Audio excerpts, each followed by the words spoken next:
बात पे अपनी ही बात कहता है। मेरे अंदर मेरा छोटा सा शहर रहता है। दोस्तों, मेरा नाम है कविराज। कहानियाँ सुनाता हूँ। दोस्तों, मैं आपको सुनाए जा रहा हूँ अपनी मंडली के सदस्य मुंशी प्रेमचंद की कहानी ठाकुर का कुआं। जोखू ने लोटा मुंह से लगाया तो पानी में सख्त बदबू आई। गंगी से बोला, यह कैसा पानी है? मारे बास के पिया नहीं जाता।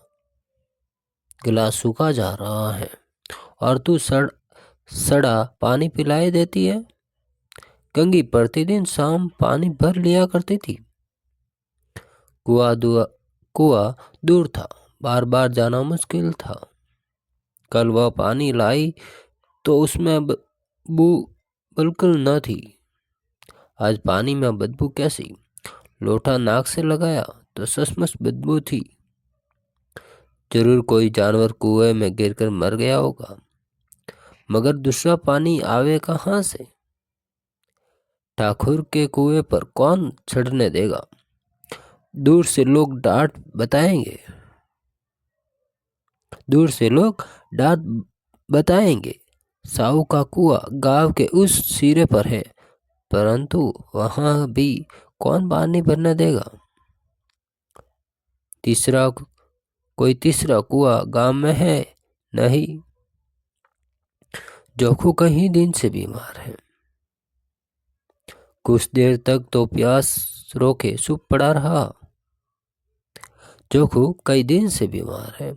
कुछ देर तक तो प्यास रोके चुप पड़ा रहा। फिर बोला, अब तो मारे प्यास के रहा नहीं जाता। ला थोड़ा पानी नाक बंद करके पी लूं। थोड़ा पानी नाक बंद करके पी लूं। गंगी ने पानी न दिया। खराब पानी से बीमारी बढ़ जाएगी, इतना जानती थी, परंतु यह न जानती थी पानी को उबाल देने से उसकी खराबी जाती रहती है। बोली, यह पानी कैसे पियोगे? न जाने कौन जानवर मरा है कुएं से।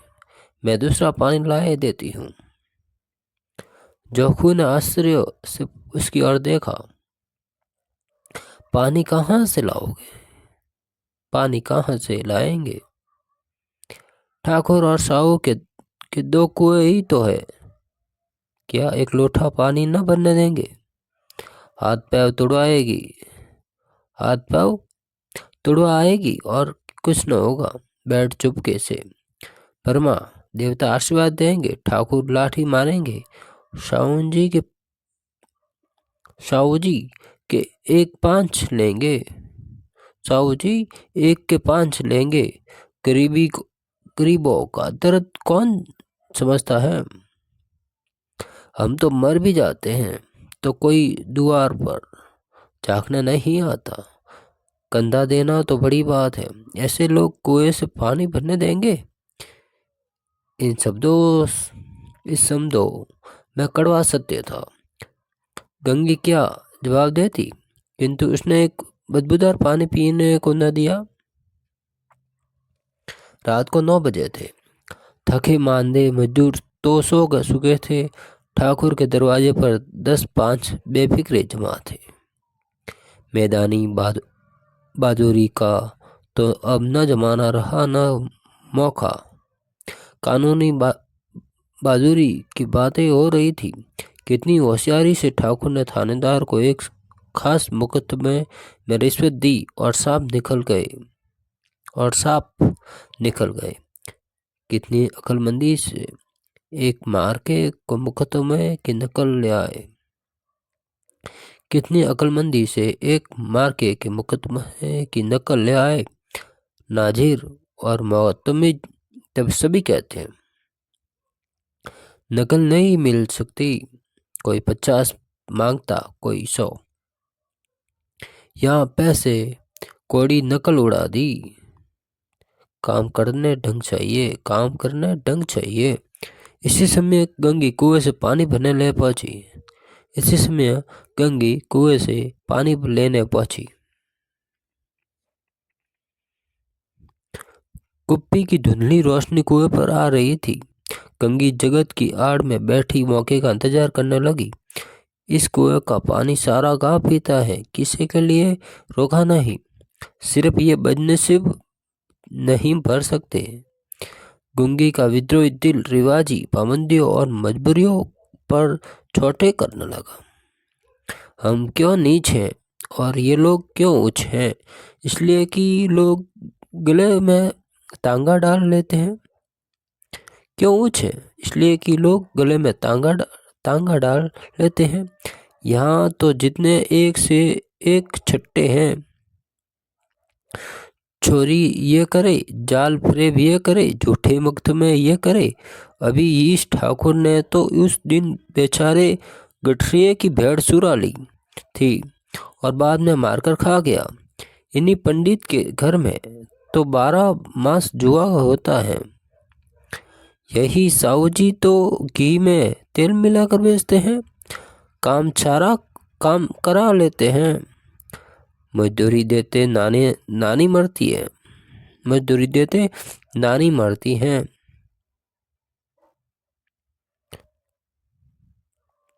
किस किस की बात में हमसे ऊंचे हैं? किस किस बात में हमसे ऊंचे हैं? हम गली गली चिल्लाते नहीं हैं कि हम ऊंचे हैं, हम ऊंचे हैं। कभी गांव में आ जाती हूँ तो रस भरी आंख से देखने लगते हैं, जैसे सबको छाती पर सांप लौटने लगता है। परंतु घमंड ये है कि हम ऊंचे हैं। कुएं पर किसी के आने की आहट हुई। गंगी की छाती दग दग करने लगी। कहीं देख ले गजब हो जाए, एक लात भी नीचे न पड़े। एक लात भी तो नीचे न पड़े। उसने घड़ा और रच्छी उठा ली और झुक कर चलती हुई एक वृक्ष के अंधेरे साये में खड़ी हुई। अब इन लोगों को दया आती है कि किसी पर बेचारे मंगू को इतना मारा कि महीने लू थूकता रहा। इसलिए तो उसने बेकार न दी थी। इस पर ये लोग उच्छे बनते हैं। कुएं पर स्त्रियां पानी भरना आई थी। इसमें बात हो रही थी। खाना खाने चले और हुक्म हुआ कि ताज पानी भर लाओ। खाना खाना चले और हुक्म हुआ कि ताजा पानी भर लाओ। घड़े के लिए पैसे नहीं है। हम लोगों को आराम से बैठे देखकर कोई जैसे मुर्दों को जलन होती है। हाँ, यह तो नहीं हुआ कि कलसिया उठाकर भर लाते। बस हुक्म चला दिया कि ताजा पानी लाओ, जैसे हम लौंडिया ही तो है। लौंडिया नहीं तो और क्या हो तुम? रोटी कपड़ा नहीं पाती, 10-5 रुपये भी छीन झपट कर ले लेती हो। और लौंडिया कैसी होती है? मत लजाओ दीदी। चीन पर आराम करने को जी तरस कर रह जाता है। इतना काम किसी दूसरे के घर कर देती तो इससे कहीं आराम से रहती। ऊपर से वह एहसान मानता। यहाँ काम करते करते मर जाओ, पर किसी को मुंह ही सीधा ना होता। यहाँ काम करते करते मर जाओ, पर किसी का मुंह ही सीधा नहीं होता। दोनों पानी भर कर चले गए तो गंगी वृक्ष की छाया से निकली और कुएं की जगत के पास आई। बेफिक्रे चले गए थे। ठाकुर भी दरवाजा बंद कर अंदर आंगन में सोने जा रहे थे। गंगी ने सनिक सुख की सांस ली। किसी तरह मैदान तो साफ हुआ। अमृत सुरा लाने के लिए जो राजकुमार किसी जमाने में गया था, वह भी शायद इतनी सावधानी के साथ समझ बुझकर न गया होगा। गंगी दबे पाव कुएं की जगत पर चढ़ी। विजय का ऐसा अनुभव उसे पहले कभी न हुआ था। उसने रस्सी का फंदा घड़े में डाला। दाएं बाएं चौखन्नी दृष्टि से देखा, जैसे कोई सिपाही रात को शत्रु के किले में सुराग कर रहा हो। अगर इस समय वह पकड़ ली गई तो फिर उसके लिए माफी या रियासत की रत्ती पर उम्मीद नहीं। अंत में देवताओं को याद करके उसने कलेजा मजबूत किया और घड़ा कुआं में डाल दिया। घड़े ने पानी में गोता लगाया, बहुत ही आहिस्ता, जरा भी आवाज न हुई। गूंगी ने 2-4 हाथ जल्दी जल्दी मारे, घड़ा कुएं के मुंह तक आ पहुंचा।